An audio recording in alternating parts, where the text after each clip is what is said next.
Okay, what I have here is a package from one of our neighbors in Canada, Mr. Neil Henry, who does mods for all the typical, the old school Coleco tabletop video games. And there was a Revival Series that came out quite some time ago, 2 different runs that comprised Rainbow Bright, Robotech. Those came out at the same time together. And then, of course, we had the latest, which was Berserk, Frenzy, and Top Racer. And what we've done, what I've had Neil do, is modify the 4 that go in these boxes that you see right here. This one is the only one that's not going to be modded. It remains untouched. Inside this box are the parts I need to put these back together for fully modded units. And I'm going to show you what those look like, what they came out to be, and how they play here in just a minute. Okay, the box is cut open. Let's take out what we've got in here. USB 0 delay boards. I think that may just be some packaging at this point. It looks like it is. Some insulation. Robotech parts. Now, what Neil did is any extra parts that came off of the original pieces that I sent him, which were pretty much just this board here and the electronics inside, because I didn't care about getting decals and things like that changed on the actual units themselves. Any extra parts he had that came off, he packaged up and sent back to me. So I'm assuming that's what that is, unless it's some extra parts. Actually, that looks like it might be a battery pack for one of these. So shut my mouth. All right, let's get the rest of this stuff out of here. This is going to be, it looks like the Top Racer. Let's get this out of here. This is going to be the Robotech. No, wait. That's going to be the Frenzy. Okay. This is going to be the Berserk. And this is going to be the Robotech. The Robotech took a little bit more work because reusing the original buttons and joystick just wasn't possible with how it was constructed. The original run of these from the Revival Series weren't made quite the same as the latest run that had the Frenzy, Berserk, and the Top Racer. So real quick, just to give you an idea what these parts are going to look like before this gets assembled, we'll give you a sneak peek. Alright, so here is the modified deck that's going to be for the Robotech. And if we turn this upside down, that is quite a bit of handiwork right there. In fact, that's a beautiful thing. So there's that. There is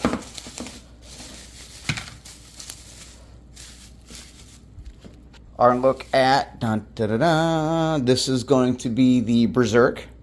Of course, when these games first start, they will play the original versions of the games they were supposed to as far as Berserk and Frenzy are concerned. And then you can exit out of those and play other games. So there's that. There is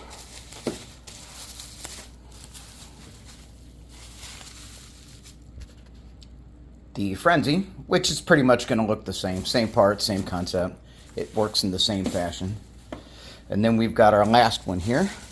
This is the Top Racer. By default, I believe I had him set this up so it loads pole position. Obviously, there are going to be other racing games and whatnot that you can play with it. But that initially is what it's going to play rather than the original Top Racer game that came with it. Don't know if you guys played it, but to be honest with you, the original Top Racer that came loaded on that just wasn't a very good game. So, as you can see, he's protected the steering wheel, which is a good thing. But going back to the electronics that are inside, you get kind of a sneak peek there, other than what is being protected underneath this. I take it off and show you, but to be honest, difficult to do. I'm here by myself, and I got to hold the phone in my hand to show this to you. So, just a big glance up here. We've got these 4 units. We're going to take the rest of the pieces that we have and put them back together so they look like that. And then we're going to fire them up and give you an idea how they play. Okay, ladies and gentlemen, we have these assembled and ready to show you. Right here is the Top Racer with the analog steering wheel. Pretty cool. Again, defaults to pole position for the first game. And I have to remember the buttons to get to it. Here we go. We start that up, and away we go. Of course, it's going to take a second to load.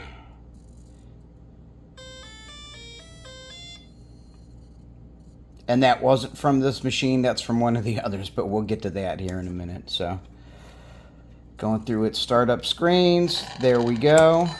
Put a credit on there, and we can get to playing. Let's qualify. The Z button actually gives you your speed. Normally I'd be using a second hand for that, but clearly that's not going to be the case here. I would say what's the chances I qualify doing it one-handed, but you know what? This isn't a one-handed challenge, and I'm just trying to show you something.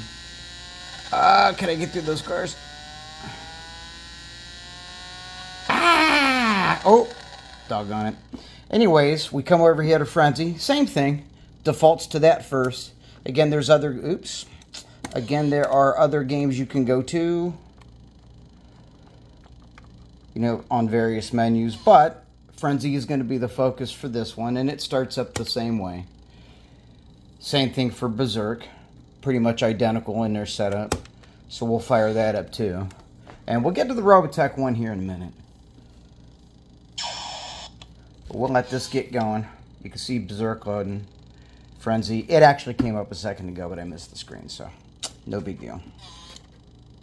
Alright, let's put a credit on there. Let's get to playing. Ooh. Kind of hard to do this again one-handed, but it is what it is. And same here. Start this up. Human, fight like a robot. What's up? Now, on the Robotech, this was intended to be just general purpose, period. So it just simply starts in app main with a selection of games on here for you to go ahead and start playing. And you just start them up the same way you would on the other ones too. And of course it's got other systems on there as well. But again, general use. This one is very heavy duty, very heavily weighted. We've made this so it's rechargeable, whereas the other ones, I didn't intend on playing them for long periods, running strictly off of batteries for that. And then the last of all 5 of these, that's 1, 2, 3, 4, and 5, that's the entire Coleco Revival Series. These 2 came out a number of years ago, and then these are the 3 most recent ones. But this one here has not been modified. Robotech was the Macross Saga, and to be honest, it was just a terrible game. Oddly enough, this Rainbow Bright one wasn't half bad. Now, as you can see, the screens are considerably smaller than what you'd put if you were doing it yourself. And you just play this out like a little RPG type game. Again, it's not bad. Wasn't terrible. I'll turn the sound back down on that. And then over here, this is another Neil Henry creation that he made for me a while ago. And this would be the legendary Tron. I've got the sound kind of down on that, which is in the back. I ain't gonna worry about that. Anyways, it fires up like any other that you've seen before. Of course, this is going to be something that requires the use of I'm gonna die, but whatever. You get the gist of it. Tron, in a nutshell. Fantastic, and it plays very, very well on this machine. And then this goes back to one of Neil's very early creations at the beginning of him doing all this sort of thing. This is one of his original Donkey Kong conversions. Boots directly into Donkey Kong without even having to launch it. You can back out of that with the little mini buttons on the front. Probably can't see them down there. To go back into the menus and then play Pac-Man, Miss Pac-Man, Frogger, you know, whatever. It's got all kinds of other arcade games on it too. So it's also general purpose. This just happens to be one of his earlier ones. And you can kind of tell the difference, mainly just because of the screen and the way that it looks. compared to these later versions, like what you'd see here. How great that looks. But in a nutshell, we've got the Coleco Revival Series. And we've also got some fine examples of Mr. Neil Henry and how he mods these to make them even better. Tron, Donkey Kong, those have been some of my prides of joy for quite a while. And now having this Robotech that's been converted for general purpose, I am super happy with that. I'm going to have a lot of fun checking that out. And then for those of you that haven't seen where these came from and what these are, over here you've got most of the original Coleco units that were released that spawned all these things. They've got VFD screens. You can see Donkey Kong right here. Start that up and away Mario goes. Same thing with Frogger. And I'm about to show you some of the more annoying ones sound-wise. I'll explain that in a minute. Right off the bat I run into traffic. Miss Pac-Man, and we don't need head-to-head, we want that right there. So this Pac-Man starts, you see the cherry up there, and away you go. And it looks like I need to clean my contacts. Oh, never mind. I'm using the wrong joystick. You probably can't even see that very well because I'm holding the phone off to the side, but yeah, Miss Pac-Man in a nutshell. Galaxian. Honestly, this is a great little port of this game. This game plays so well. Oh, and I did Midway Attacker, so let's turn that off and back on. These do need cleaned a little bit. I haven't bothered to really do a whole lot as far as restoration on these, with the exception of this Pac-Man over here. I've got two others that are in boxes, but I don't take those out.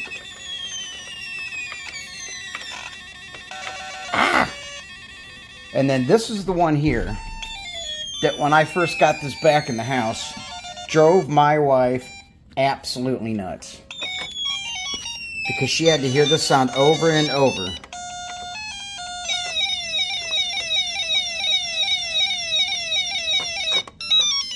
That woo-woo-woo-woo-woo, she was not a fan. This is also Pac-Man, but this is what was released in Japan. In Japan, Pac-Man was called Puck-Man. I don't know how many of you know that, but the Coleco release for the tabletops that they made, they called that Super Puck Monster. And it's the exact same thing.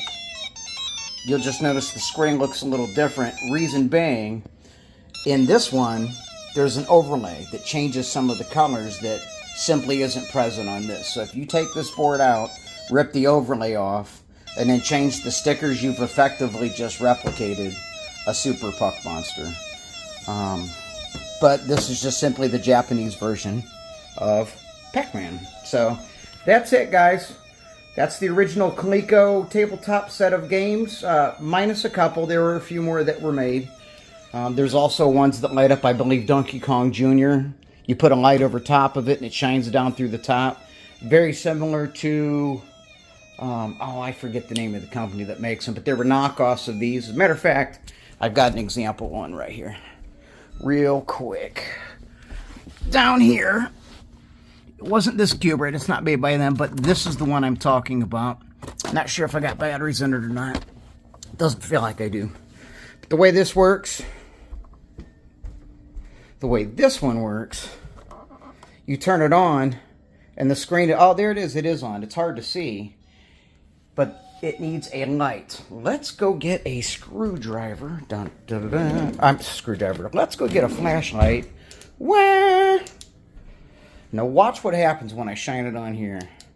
Now you can see that screen bright and clear.